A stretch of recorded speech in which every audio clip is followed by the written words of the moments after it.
Okay, hello. Finish one vlog, begins to film another.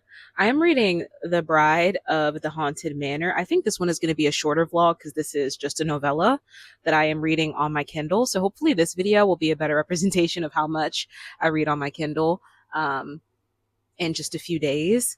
And I might pick up something else as I'm filming this vlog as well, since it is just a novella. So maybe it'll end up being a little bit longer, but yeah, I'm trying to read almost exclusively on my Kindle, just because my situation could be changing soon and I won't be able to have my books with me. So it'll just be better to just have my Kindle because I can have hundreds of books at my disposal or at my fingertips. Um, and then I am thinking about buying a Kobo only because I love my Kindle. I love using Kindle. I love that it's connected to my Amazon account and buying books is super easy and getting books from Kindle Unlimited. I love Kindle Unlimited so much, but I really want to be able to own the media that I purchase. A lot of people don't really care that much about that, but to me that's a big deal. I like digital books are not inexpensive. Most of the time, they're more expensive than a brand new book off the shelf from Barnes and Noble. Like, I just need people to understand that. And the fact that I can buy that book from Barnes and Noble and own it and it be mine and nobody can make changes to it, but the same is not true for media that I buy for my Kindle, that's pretty outrageous.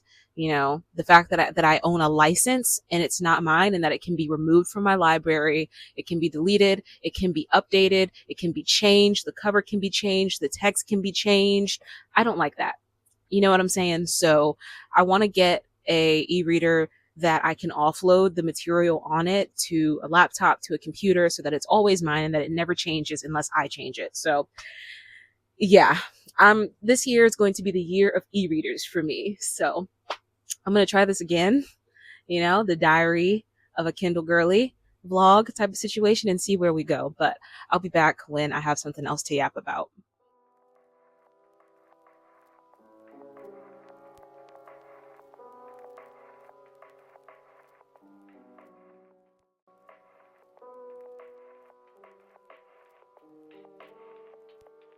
So, my thing with The Bride of the Haunted Manor, hold up.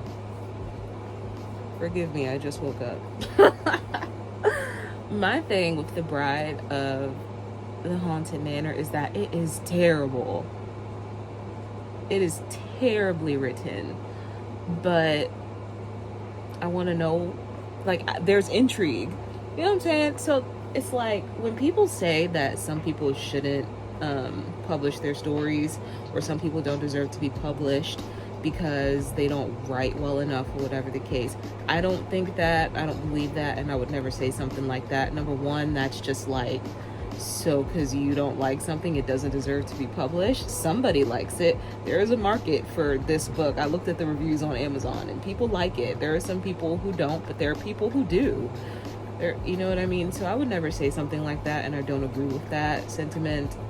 Um, but because writing is a creative skill, so I don't know why we would like police something like that. It's like telling somebody that just because they're not good at something that they shouldn't enjoy it and do it and share it with the world. That's weird, but that's not what I'm here to talk about. But it does tie in a little bit because this book is terrible. Okay, technically it is terrible. Objectively, it's terrible. Terrible. But there's some intrigue. There is some intrigue here. Like, the execution is poor, but the story is, I mean,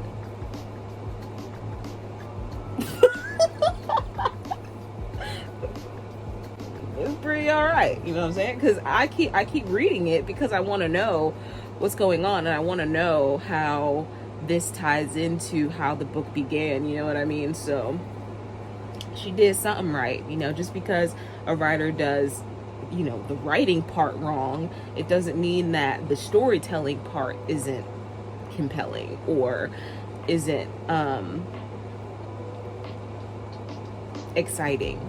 You know what I mean? So yeah, I'm gonna read some more for a little while. I'm pretty hungry, but I'm gonna try to fight it out and read because I am on chapter 18 currently.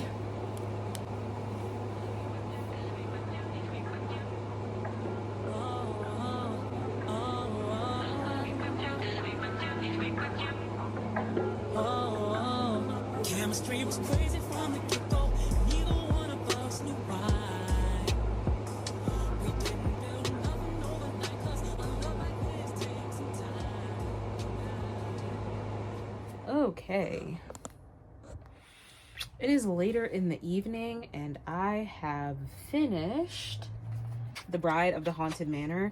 It's like 2 stars.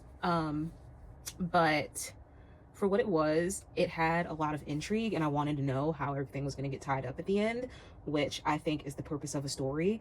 Like, even if it's not executed well, I think I can still like recognize that it was a good, engaging story with an interesting premise, interesting enough to keep me wanting to read it. So 2 stars, maybe even 2.5 stars, because the execution was just absolutely wretched. It was absolutely wretched. But the story itself, I'll have to say, was like at least a 3. At least a 3. At least there were not necessarily, there were some holes, but I think the prologue wasn't wrapped up completely until the end. And then I also did kind of guess the twist in the story. So, you know, do with that what you will. But yeah, I think I'll put up a review of this one, so I'll talk about it a little bit more there. But next, I think I'm going to be reading called Passenger Princess from Kindle Unlimited, of course. And if I can just get it up, I'll put the, yeah, so you can see it, because if I try to put it on my screen, it'll be inverted and then that's not good for anybody. But yeah, that's what I'm gonna read next. So I'll come back when I have an update and I'm a little bit of a way into that story, because this is the vlog where we're going to see how much I can read on my Kindle over the course of this vlog. So mentioned was that I am reading Twilight instead of Passenger Princess. I will probably read them together, but I don't know. I haven't read anything today. I haven't read anything today. I was about to say I did. I didn't, unless I count what I read in bed last night. But I think I'm about to start reading Twilight right now. Yeah. So far, I've read one whole book this week. It was a novella, but yeah, and we'll see if I can finish Twilight or Passenger Princess, whichever one.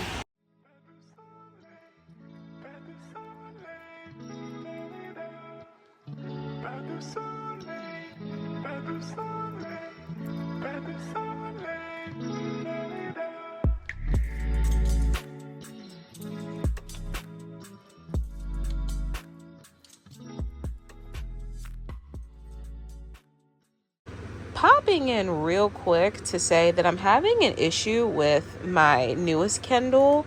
That issue where whenever I put the book from Kindle Unlimited or I rent a book from Kindle Unlimited, it ends up not coming into my library for some reason. So then I have to uninstall and then put it back in. Very strange. If you say this love is the last time, so let me ask, do you like that? Do you like that? No! All right, because now I'm about to rant because Jessa Hastings got me effed up. Listen, because indie authors got me effed up. Read a book, okay? It will not kill you. Read a book. If you want to be a writer, read a book. Because Jessa Hastings, she is an amazing writer. Let me tell you something about me. Hold on. Tell you something about me, okay? I love a voicey, personality filled writer who it kind of feels like when I'm reading their stuff that I'm like interacting with it, and they're so funny and they're so quirky and they're so like witty. I love that. And they've got all these funky little turns of phrase. I love that. That's why I love Stephen King. But let me tell you something. The difference between a Jessa Hastings and a Stephen King is that Stephen King reads and Jessa Hastings does not. And she admitted that she does not read. She does not enjoy reading. And yet she wants to be a writer. And it really pisses me off because she could be an amazing writer. An amazing writer if the technical aspect of her writing was there, because being voicey and having personality filled writing is different than being those things and also being technically bad at writing and having absolutely no command over the language in which you are writing. Does that make sense? Does that make sense? And it's really crazy. I sat and I thought about that for a second, and that just really pissed me off. You know, that really pissed me right off. But anyway, I am gonna read Jessa Hastings. I'm gonna put the book up here because I don't know what it's called. I literally just downloaded it, but I wanted to come and just have that second of like, what the yeah, that's all. Bye. I'll be back when I have something else to yap about, of course, and hopefully I'm not ranting when I do. You know.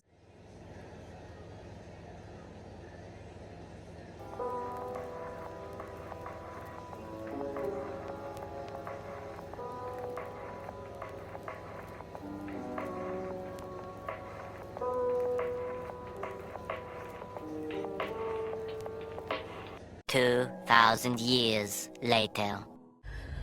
People, people, people. I don't want to say I failed this week, but I kind of feel like I failed because I only read 430 pages. I haven't been reading that much, to be completely honest with you. I've been reading for like, I would say on average about 20 minutes per day.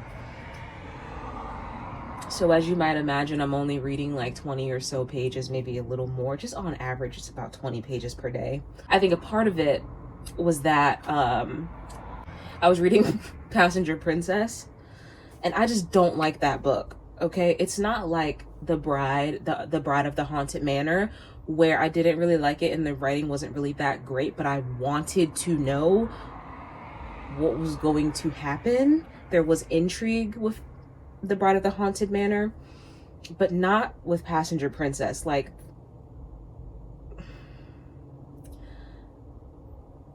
all I'm gonna say is that Passenger Princess, I'm gonna have to give it a 1.5. Sorry. And the whole time I spent reading it, I just felt like I was slogging through it, and then I realized like I was giving myself time frames, like, okay, I'm gonna read from 3:30 to whatever, however long it takes me to get to 100 pages or whatever. And I would just keep prolonging because the truth of the matter is I did not want to read the book because I didn't like it at all. And there were no redeeming qualities. I didn't like the characters, either one of them, by the way, the FMC or the MMC. The story, it just felt like there was no real foundation, no real scaffolding for the story. Just it felt slice of life in like the worst possible way. You know what I'm saying? Like, yeah, it was. And both the characters read as immature. The FMC read as borderline pathetic, always groveling and just begging the MMC to tell her that he likes her. Crazy. The MMC, his thoughts are like 21-year-old frat boy and he's like 33. This is the perfect example of assumptions make an ass of you and me. I don't know, man. But enough about that. So I did DNF Passenger Princess, but yes, enough about that. I did do all of my reading this week on my Kindle, and I'm not counting anything that I listened to on Audible because this was supposed to be just a week of seeing like how much I could read on my Kindle. All of my vlogs are going to be kind of on this speed because most of my reading, all of my reading pretty much this year is going to be done on my Kindle. So yeah, that is going to be the end of the vlog. I can't believe that in 7 days I only read 430 pages. In any case, I hope you have a good day. I hope you have a good evening. And most importantly, I hope you read a good book, and I'll see you when I see you. Bye.